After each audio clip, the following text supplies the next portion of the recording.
Wild swings roil the stock market as the Federal Reserve plans a rate hike. The Biden administration pulls its vaxx mandate but proposes a new one. And Joe Biden warns that Russia's Ukraine invasion could change the world. I'm Ben Shapiro. This is The Ben Shapiro Show.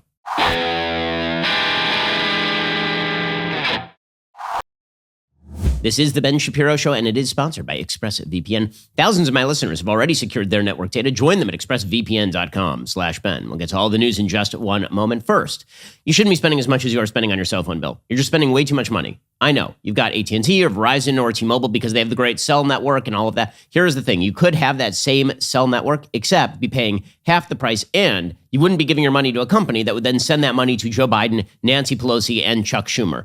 You should be using Pure Talk. Pure Talk, as I've said, uses the exact same tower, same 5G network as one of the big companies, but with the peace of mind that you are supporting a veteran-run business, a business whose employees are right here in the United States. So this is one monthly bill you can be proud to pay. And by the way, it will probably be about half of what your current cell phone bill is because the average family saves over $800 a year. So that's a great deal. Head on over to puretalk.com. Find the plan that is right for you. Find the phone that is right for you, or just bring your own. Then, because they love my listeners, enter promo code Ben Shapiro and you will save 50% off your very first month of coverage. That is puretalk.com. Promo code Ben Shapiro. Go check them out right now. puretalk.com. Promo code Ben Shapiro to get started. Save 50% off your first month and hundreds of dollars down the road at puretalk.com. Promo code Ben Shapiro. Alrighty. So the stock market is just bouncing around like crazy as everybody expects the Federal Reserve to announce a rate hike any day now. That rate hike would probably take effect in March. According to the Wall Street Journal, U.S. stock indices tumbled,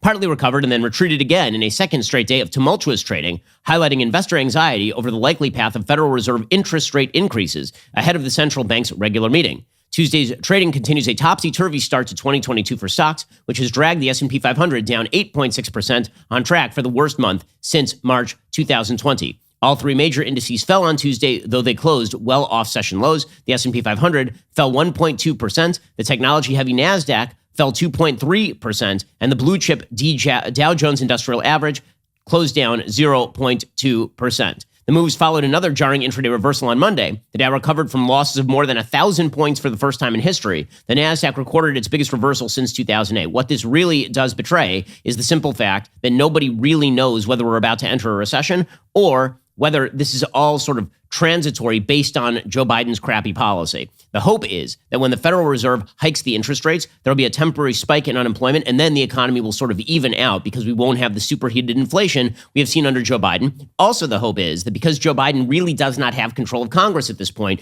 that we have hit an end to the artificial stimulus that has driven exorbitant spending and massive bubbles in literally every area of the economy. So investors who are smart are doing what you usually do in buying the dip. And this is what I am doing. I never give investment advice, but here is my investment advice. Buy the dip. Do not start selling off all of your stocks. If you can afford to wait it out, wait it out. My favorite stock market story is the Warren Buffett story. It may be apocryphal. I think it's not. In which Warren Buffett was asked in 2008 about having lost $1 billion over the course of the stock market crash.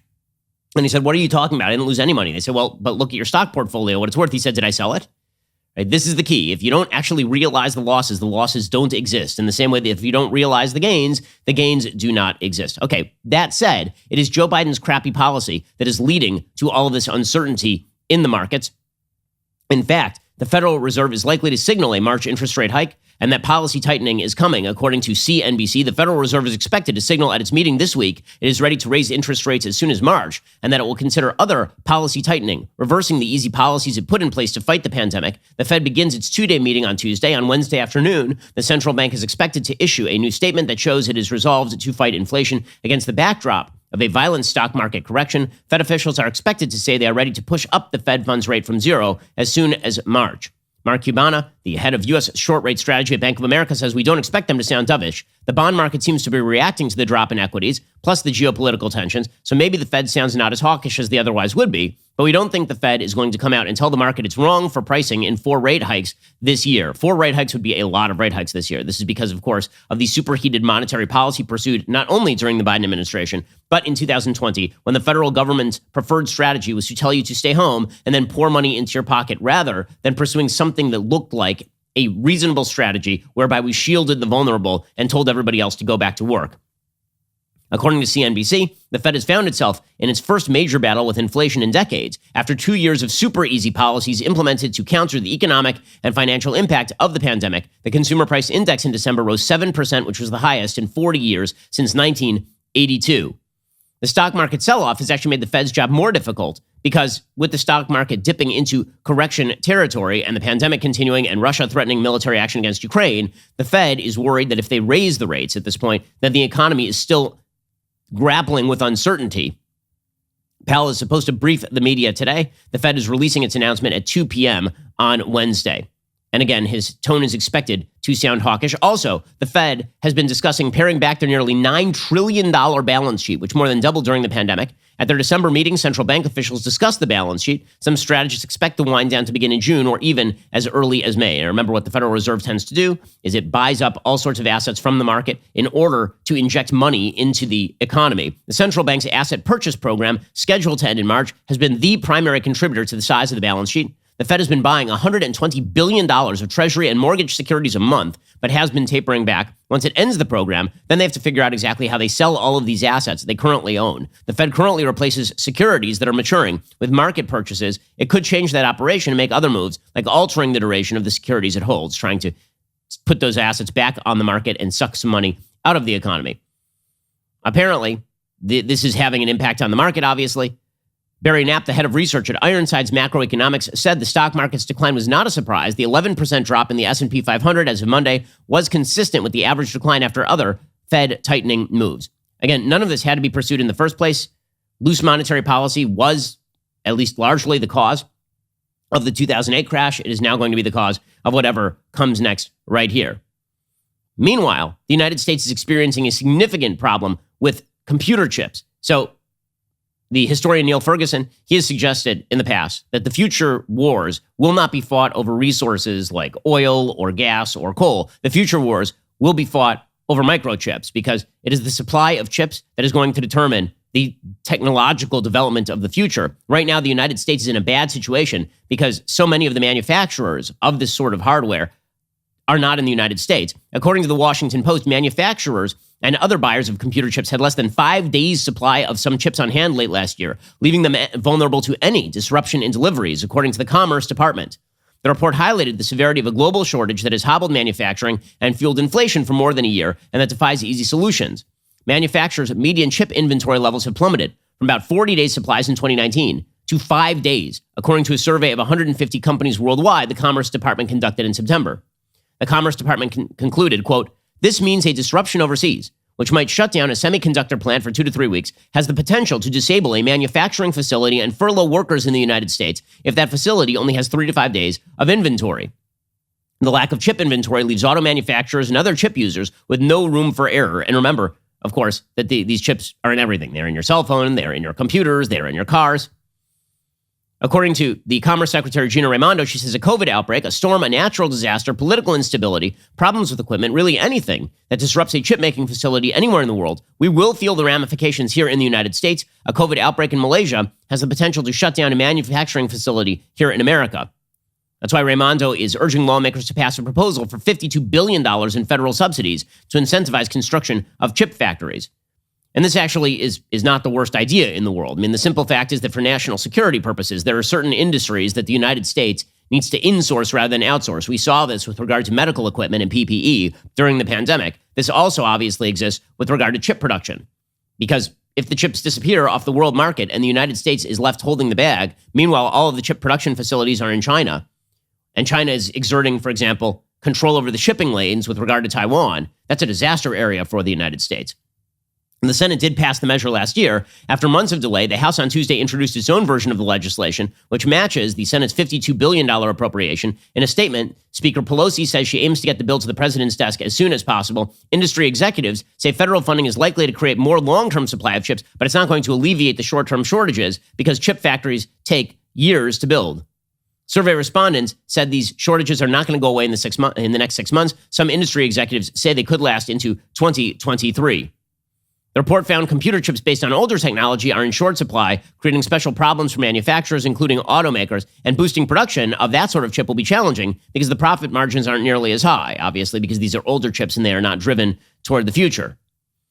A lack of chips forced auto manufacturers worldwide to idle factories and slash output by as much as 7.7 million cars last year, causing shortages of new and used vehicles. The collapse in auto sales to consumers because of the chip shortage shaved more than 2 percentage points from U.S. GDP growth in the third quarter alone.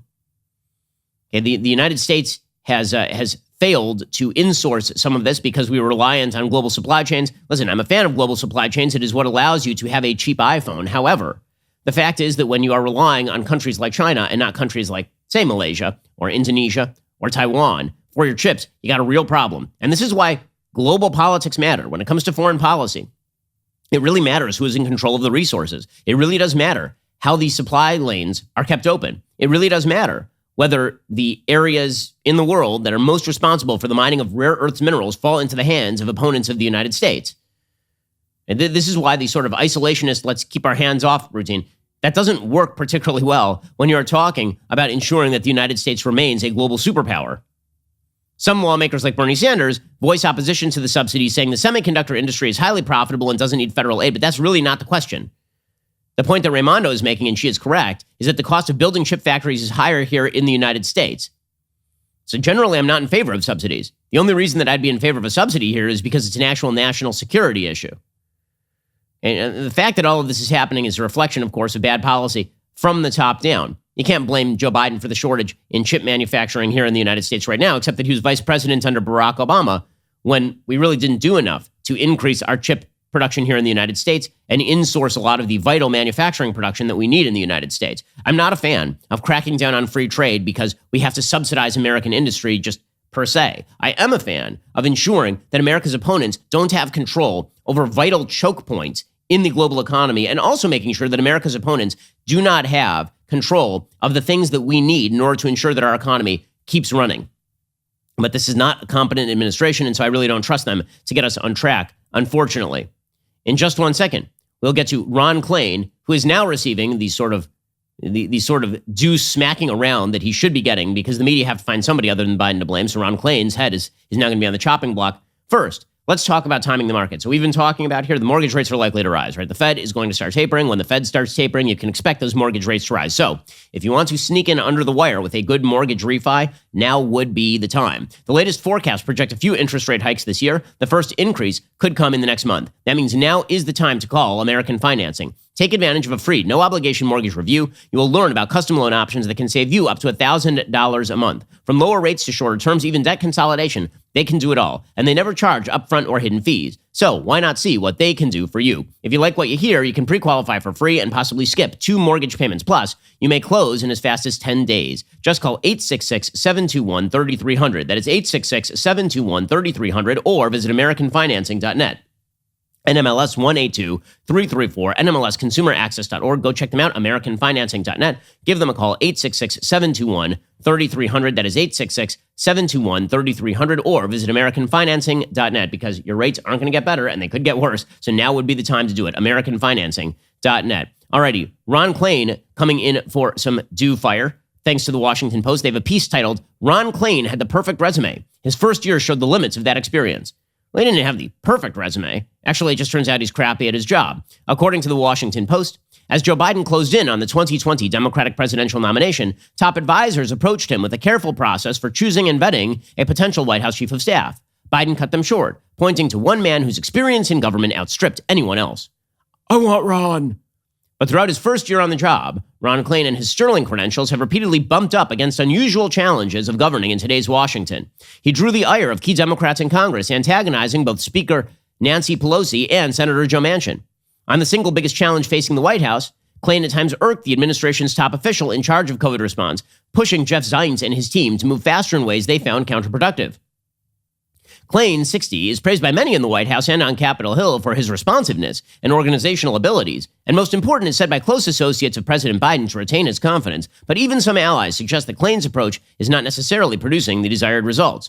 Senator Richard Blumenthal, Democrat of Connecticut, says, I think by and large he's making the trains run on time, even though some of the boxcars may seem to be empty some of the time. This account of Klain's turbulent year is based on interviews with more than 60 White House and administration officials, cabinet secretaries, members of Congress, and other Klain associates. Many talked on the record. Some spoke on condition of anonymity because they didn't want to offend anybody. White House aides have been highly protective of Klain's image. His team arranged interviews for this article with senior West Wing officials whom they rarely make available for articles involving White House policy or political strategy. Klain himself talked with the Washington Post. He said, "We're going to try to find ways to do congressional meetings earlier in the day, later in the day, so maybe during the day, Joe Biden can go out, be in public. He could even travel, and just try to lessen the extent to which it becomes the central narrative about what he's doing with his time." Many allies and even some critics say Klain was the best choice for the job. They point to the White House success in creating jobs and vaccinating millions of Americans. Among the strongest criticisms of Klain, however, come from Democrats, who say that he has forged an alliance with the party's left that has undercut Biden's effectiveness and hurt his political image. The sore point was Biden's decision in late October not to press House Democrats to vote immediately for the bipartisan infrastructure bill as Pelosi and her allies wanted.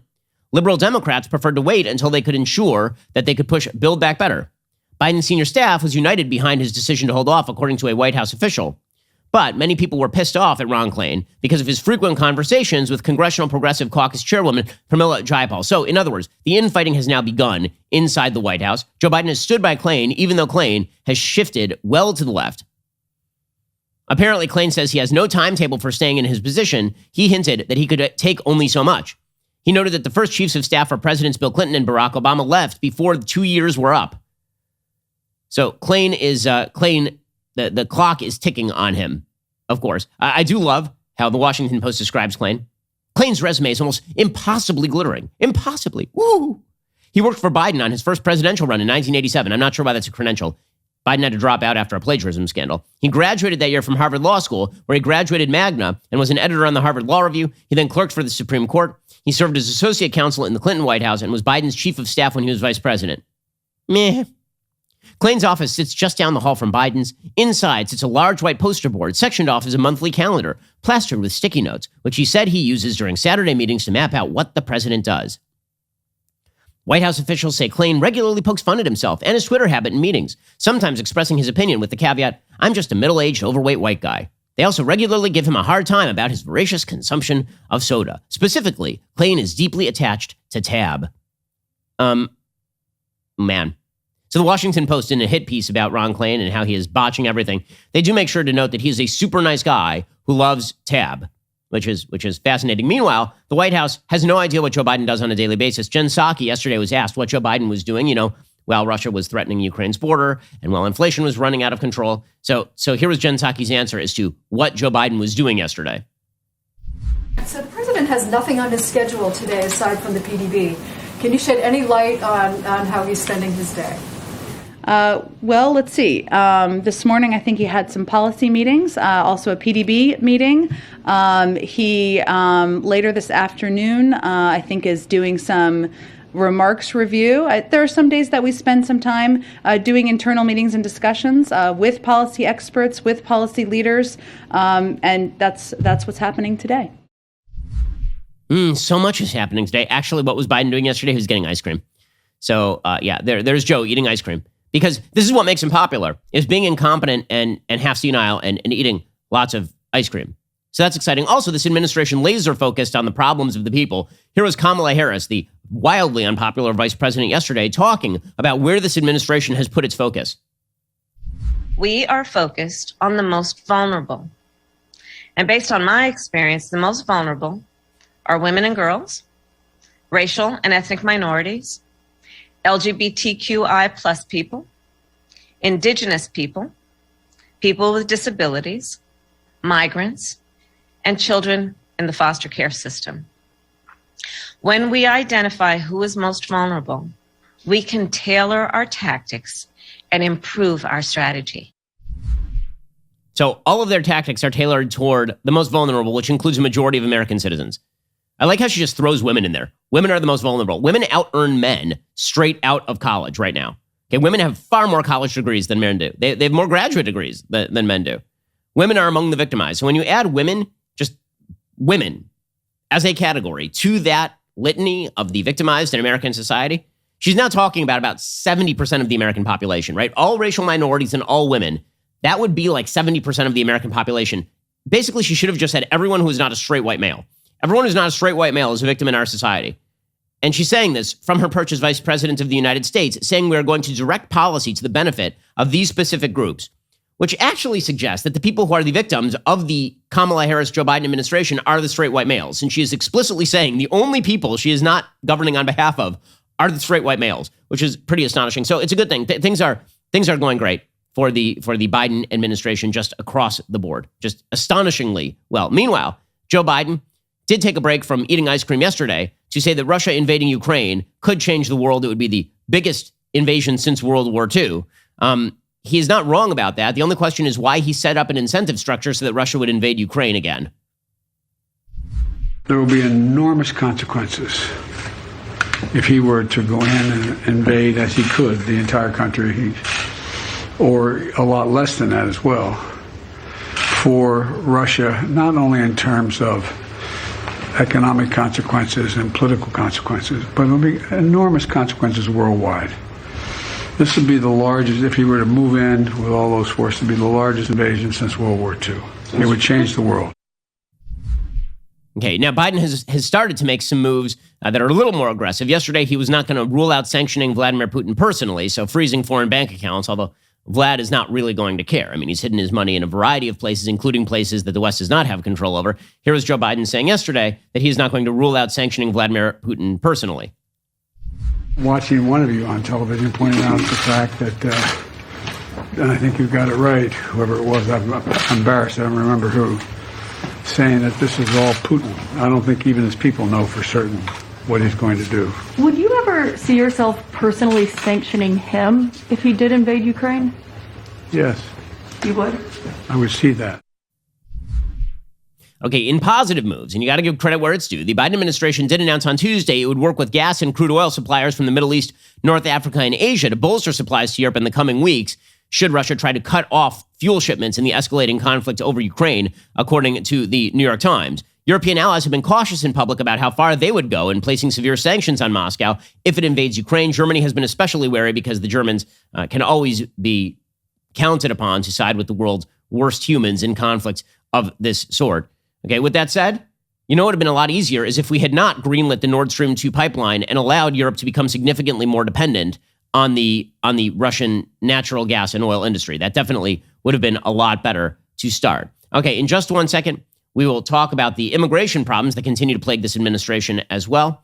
Plus, we need to get to, I think, some insane cultural battles of the day. First, let's talk about how much money you are spending on gas. So you think that the Russians are in control of the European gas supply? Well, over here in the United States, thanks to canceling things like the Keystone XL pipeline and making us more dependent on foreign oil as well as inflation, your gas is just too expensive. Well, what if I told you there was a way for you to be saving 25 cents per gallon on every gallon of gas that you get? Well, that's exactly what's happening with the free Get Upside app. You can get that free Get Upside app in the App Store or Google Play right now.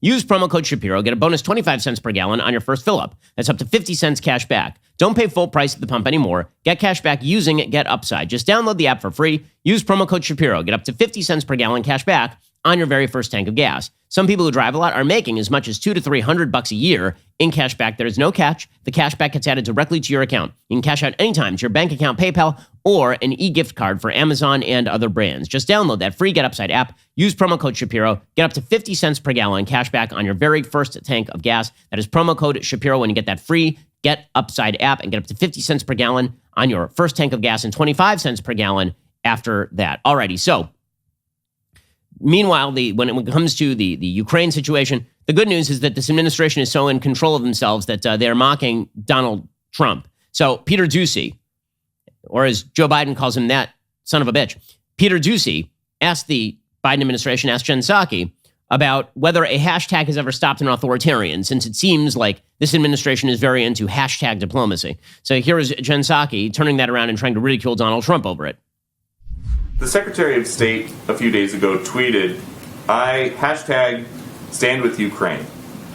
Has that ever worked at stopping an authoritarian regime from doing anything? A hashtag?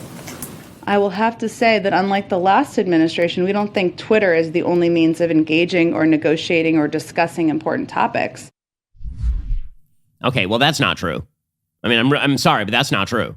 It was Barack Obama's administration where Jen Psaki was holding up the hashtag free our girls or whatever it was with regard to Boko Haram. So hashtag diplomacy started under Barack Obama. But of course, it is always about Trump and nothing else because they've got nothing else. I mean, meanwhile, they're just releasing single migrants into the United States. According to the New York Post, dozens of single, mostly male adult migrants were shuttled from a makeshift processing center in Texas to a local airport for flights to various United States cities, marking the first time such transfer has been captured on video amid the ongoing border crisis, according to a report on Tuesday. The scene began unfolding Sunday outside a parking garage in Brownsville, where a makeshift processing center was set up in a vacant office, according to Fox News.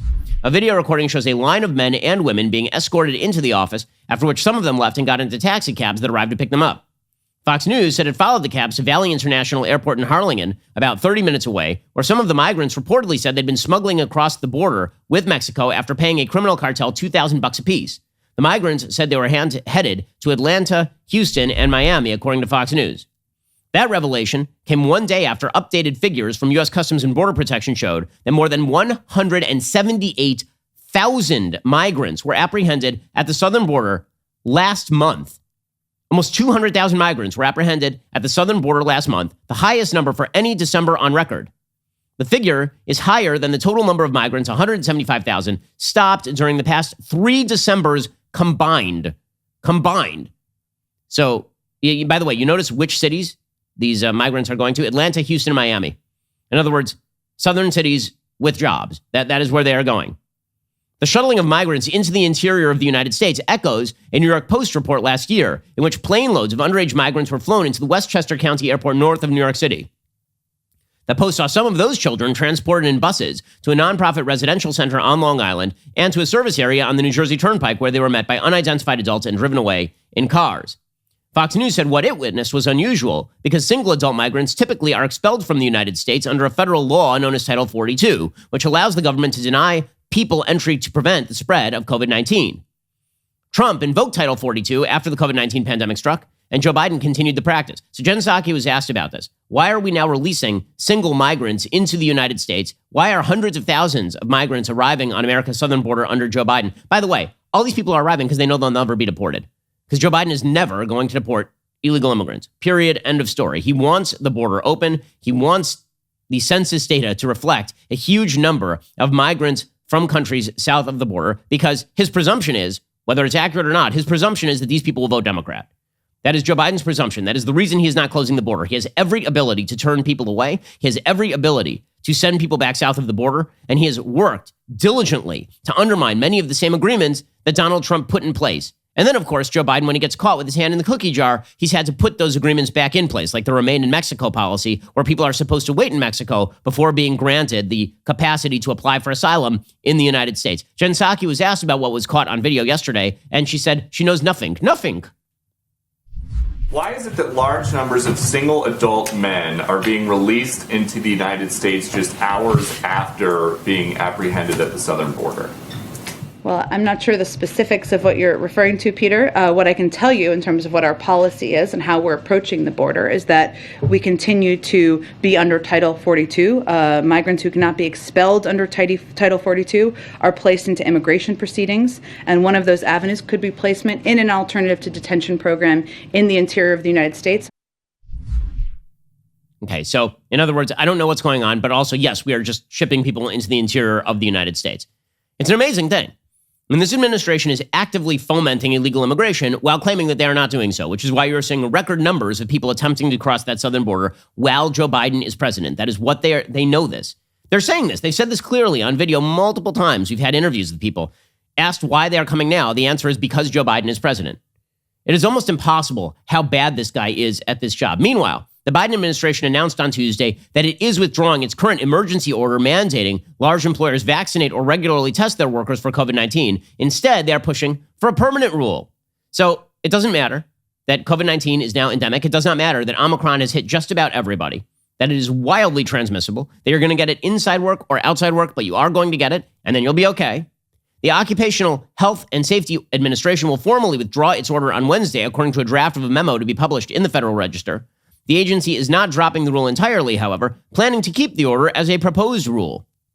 According to the memo, quote, Although OSHA is withdrawing the vaccination and testing ETS as an enforceable emergency temporary standard, OSHA is not withdrawing the ETS to the extent that it serves as a proposed rule under Section 6C3 of the Act. This action does not affect the ETS's status as a proposal under Section 6B of the Act. In other words, they're saying we're withdrawing this for practical application, but we are using it as a model to try and develop further OSHA rules pushing vaccines. A spokesperson for the Labor Department said OSHA is evaluating the record and the evolving course of the pandemic. OSHA has made no determinations at this time about when or if it will finalize a vaccination and testing rule. The agency intends to work expeditiously to issue a final standard that will protect healthcare workers from COVID-19 hazards. Okay, so it sounds like they are continuing to withdraw the private business mandate, but they're going to continue to cram down the healthcare mandates, despite the fact that you now have states like California who, rather than sending unvaccinated people who have already had COVID-19 and now have natural immunity back into hospitals, people who are not positive for COVID-19 right now, they would rather send in vaccinated people with COVID-19 to hospitals, which of course makes no sense whatsoever. Meanwhile, the Biden administration has decided that it's a great move to bar states like Florida from distributing monoclonal antibodies like Regeneron. And the Jen Psaki defended the FDA's decision to withhold treatments from Florida specifically. And then she treated monoclonal antibodies as though they were some sort of mythical cure. Now, monoclonal antibodies are not working the way they should against Omicron. However, they were quite effective with regard to Delta. And this administration spent months downplaying their effectiveness and then turned around and basically seized centralized production and distribution of the monoclonal antibodies and took them away from Florida. It's so obvious that this administration is at war with Governor DeSantis in the state of Florida, my home state. It's insane. It's really crazy. We have provided 71,000 doses of antivirals to Florida, including 34,000 additional treatments that do work against Omicron just this last week. I'm sorry, of a range of those treatments, I should say, to be clear. What the FDA is making clear is that these treatments, the ones that they are fighting over, that the governor is fighting over, do not work against Omicron, and they have side effects. That is what the scientists are saying. We have sent them 71,000 doses of treatments that are effective against Omicron and are effective also against Delta. And they are still advocating for treatments that don't work. Again, why you are preventing people from getting monoclonal antibodies? I mean, they might have Delta. Right? This was effective against Delta. It's far less effective against Omicron by the available data at this point. And again, it was the Biden administration that attempted to prevent the distribution of monoclonal antibodies in the middle of the Delta spike a little bit earlier this year. Meanwhile, Ron DeSantis said that 2,000 Floridians had their treatments canceled because of Joe Biden. Right? Like this is really ugly stuff. He says, it's something we actually have seen applied with Omicron patients. We've seen symptoms resolved. It's not clear this is not something that's not going to be of benefit. It may not be as good as it was against Delta, but we'd like to have that here for patients to be able to do it. Why is the FDA openly banning it and treating it like it's some sort of unproven treatment with regard to other forms of Omicron? This has much more to do with the politics of distribution than it has to do with the actual attempts by this administration to prevent people from taking essentially placebos. Okay, meanwhile, here's an insane story for you with regard to COVID. According to the UK Daily Mail, an unvaccinated, gravely ill 31-year-old father of two has now been taken off the donor list for a heart transplant because he doesn't want to take the COVID vaccine. TJ Ferguson, who has a hereditary heart condition that causes his lungs and heart to fill with blood and fluid, was denied the life-saving organ transplant by Boston Brigham and Women's Hospital, a teaching hospital over at Harvard Medical School. The hospital said it removed Ferguson from the donor list because all transplant recipients need to get the vaccine in order to create both the best chance for successful operation and also the patient's survival after transplantation. The hospital, which has a list of protocols for transplant candidates that include a ban on lifestyle choices like smoking and alcohol, said that requiring the COVID vaccine is common at many medical centers throughout the country. The mortality rate for transplant recipients who get COVID is more than 20%, according to UC Health. Ferguson's family is considering transferring him to another hospital. His wife said that he may be too weak to move. Dr. Arthur Kaplan, head of the medical ethics at NYU Grossman School of Medicine, told CBS Boston vaccination is a requirement for transplants because after receiving a new organ, patients' immune systems are essentially switched off. They say the flu could kill you, a cold could kill you, COVID could kill you. The organs are scarce. We're not going to distribute them to someone who has a poor chance of living when others who are vaccinated have a better chance post-surgery of surviving. And this, of course, is not the first person who has been denied a transplant because of failure to get vaccinated. Now, I'm a believer in vaccination. I think that particularly somebody like this who is severely immunocompromised should absolutely be getting the vaccine. However, if we are going to start playing this game where we deny life-saving treatments to people because of personal decisions with regard to vaccines, I'm just wondering if we can do the same with obesity. Right? They're doing the same with smoking and alcoholism, so at least there's a certain level of consistency there. I'm just wondering if you broadly apply this sort of stuff across the medical system, are we actually going to hold people accountable for their healthcare decisions now? I'm okay with it, but I just want to know if you guys are on the libertarian side. Are you now libertarians with regard to this sort of stuff? If so, then let's be libertarian all the way across the board. Okay, in just 1 second, we'll get to some insane cultural battles that have now broken out with regard to the left trying to shut people down. First, let's talk about a new podcast that you should give a listen to. I'm talking, of course, about the Jordan Harbinger podcast. This is an entertaining, informative podcast that is packed with actionable content. It's about time you check out the Jordan Harbinger Show. It's a top shelf podcast named Best of Apple in 2018. We are fans here at the Daily Wire. Jordan dives into the minds of fascinating people, from athletes to authors to scientists to mobsters to spies. You're always going to get something interesting. Whether you're talking about an episode with Kobe Bryant or one with Dan Carlin or maybe one with Scott Adams or Oliver North, Harbinger has an undeniable talent for getting his guests to share never-been-heard-before stories and thought-provoking insights without fail. He pulls out tactical bits of wisdom in each episode, all with a noble cause to make you more informed, more critical with regard to your thinking, and better able to operate in today's world. It's a great casual listen. You might expand your worldview. Go check them out right now. It's incredibly interesting. There's never a dull show. Search for the Jordan Harbinger Show. That's H-A-R-B as in boy, I-N as in Nancy, G-E-R on Apple Podcasts, Spotify, or wherever you listen to podcasts. You can't go wrong with adding the Jordan Harbinger Show to your podcast rotation. Alrighty, in just 1 second, we'll get to some insane cultural stories of the day. First, the next episode of Adam Carolla's comedy series, Truth Yeller. It airs tomorrow. Adam is joined by Silicon Valley actor and comedian TJ Miller, who wears a very short clip-on tie and takes no prisoners. Check it out. We got a guy up here that has a shirt on that says "Do not comply," and so I don't have. Yeah, that's right, and that's nice because I don't have to ask if you've been vaccinated or if you care about the elderly or anything like that. I already know from your shirt. I'm like, he'd kill my grandmother and not think a second time about it. Head on over to dailywire.com/subscribe. Use code Miller for 25% off your membership. Look out for the new episode with TJ Miller. It drops tomorrow. Also, as you know, we have launched our own publishing wing, DW Books. If it is true, it's probably not getting published by anybody else because we are proud to be publishing 2 books actively fighting the left's monopoly on storytelling. The first is 12 Seconds in the Dark by Sergeant Mattingly. This is the true story of what really happened the night of the tragic Breonna Taylor shooting. This became a flashpoint in the anti-police wars waged by the left. And now you have the inside story from Sergeant Mattingly, a 20-year police veteran. It takes readers inside his department's response and debunks the lies that have been recklessly shared with the public. This was a book that was decommissioned by Simon & Schuster. Simon & Schuster was about to publish it, and then they decided we're not going to do it because we're afraid of the blowback. Well, we don't care about the blowback here at DW Books. In fact, we welcome it. DW Books is also publishing Fiery But Mostly Peaceful by Julio Rosas. He's been a guest on this program. He pulls back the curtain. He sets the record straight on the Black Lives Matter riots that broke out across the country in 2020. You were told by the media, of course, that these were fiery but mostly peaceful, that they were just wonderfully enriching to everyone who participated. Rosas was reporting from on the ground. He will give you the truth. I'm grateful to have these brave truth tellers on board. Can't wait for you to hear their stories.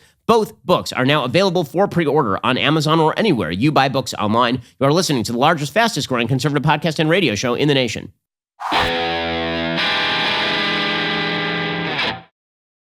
Alrighty, meanwhile, the left continues its attempts to purge literally everyone from everything who does not agree with their points of view. So, there is a show, it is called Real Housewives of Salt Lake City, right? It's a spinoff on the Real Housewives series. And it is filled with women who are famous for doing responsible and caring and wonderful things for one another. Oh, wait, no, it's famous mostly for women being irresponsible and kind of bitchy to one another. That's sort of the basis of the show. Well, now, there's one woman who has not made the cut. Her name is Jenny Wen from the Real Housewives of Salt Lake City. And she has been thrown off the show. Why? Because her social media posts were deemed racially offensive. Her old Facebook post disparaged protesters and the Black Lives Matter movement.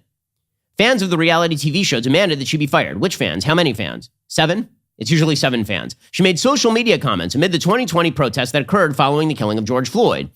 Wen apologized last week. Never do that. Never, ever, ever apologize. It is a waste of time.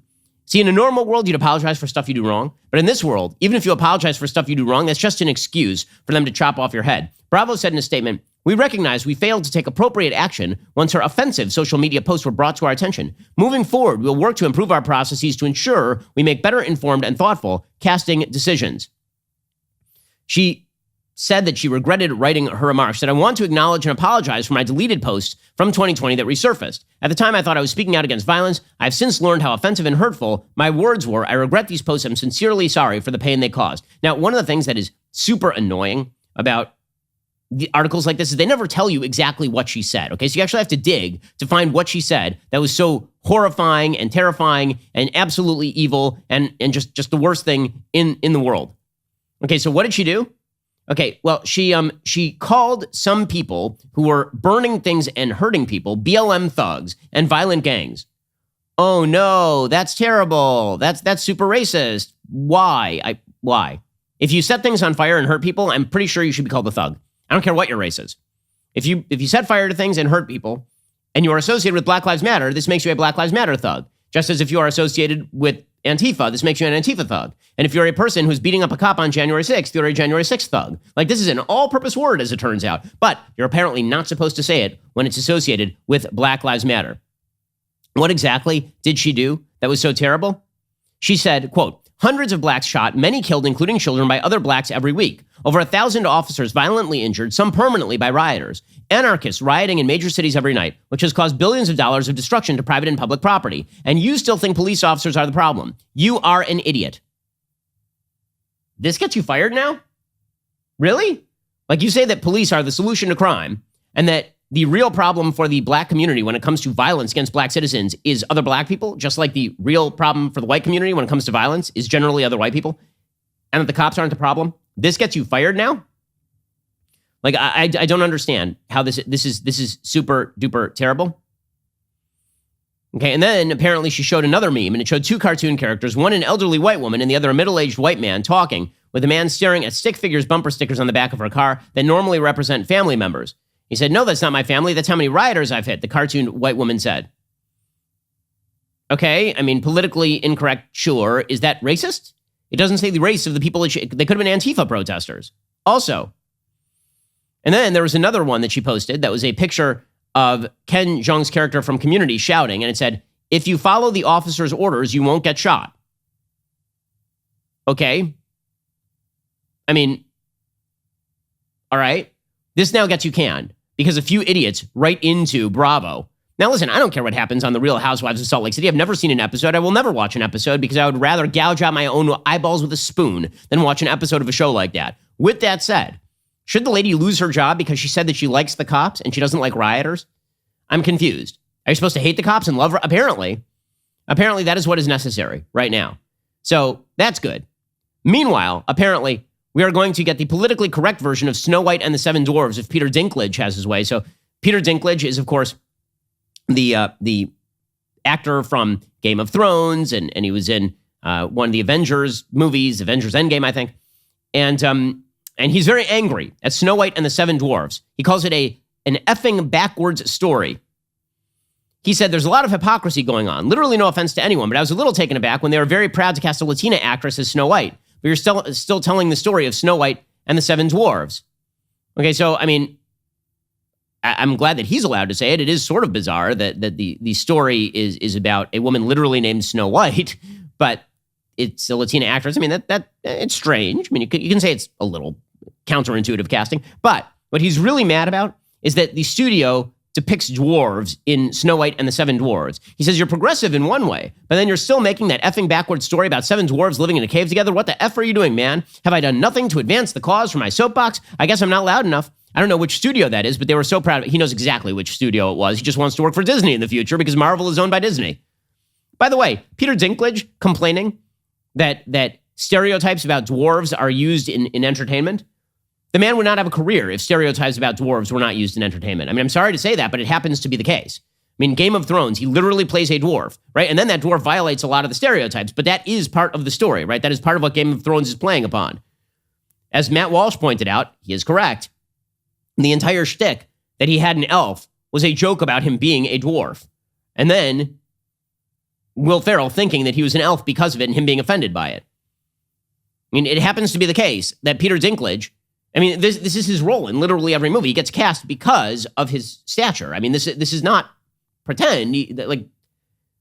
Isn't he in a new production of Cyrano de Bergerac? I think it's because of this again. Again, this is not a negative about dwarves, about people who suffer from dwarfism. That's not people who have dwarfism. I hesitate to say suffer from because there are a lot of people who have dwarfism who are not suffering from dwarfism. In any case, people who have dwarfism are cast in movies largely because of their dwarfism, and this happens to be the case with Peter Dinklage. Also, are we supposed to pretend that the dwarves of myth are the same as just people suffering from dwarfism now? Like this is the same thing? There are many, many tales throughout the myths of the Norse gods that are related to dwarves, right? Those dwarves also have other characteristics, like they mine a lot and churn the earth and all of this sort of stuff. Is all that offensive to dwarves now? Like what? Okay, but we're supposed to, what, just kowtow to Peter Dinklage because he has some notes about the Grimm brothers? Pretty incredible. Meanwhile, you have Neil Young telling Spotify that they should either pull his music or pull Joe Rogan. Well, I guess it's goodbye to Neil Young then, because Joe Rogan has 11 million listeners per episode. So catch you later, Neil. It is incredible how much celebrities think they get to reshape the culture around us based on the fact that we recognize some of their music and some of their faces. Alrighty, we have reached the end of today's program. However, we'll be back here later today with an additional hour of content. Coming up soon is The Matt Walsh Show. It airs at 1:30 p.m. Eastern. Be sure to check it out over at dailywire.com. I'm Ben Shapiro. This is The Ben Shapiro Show.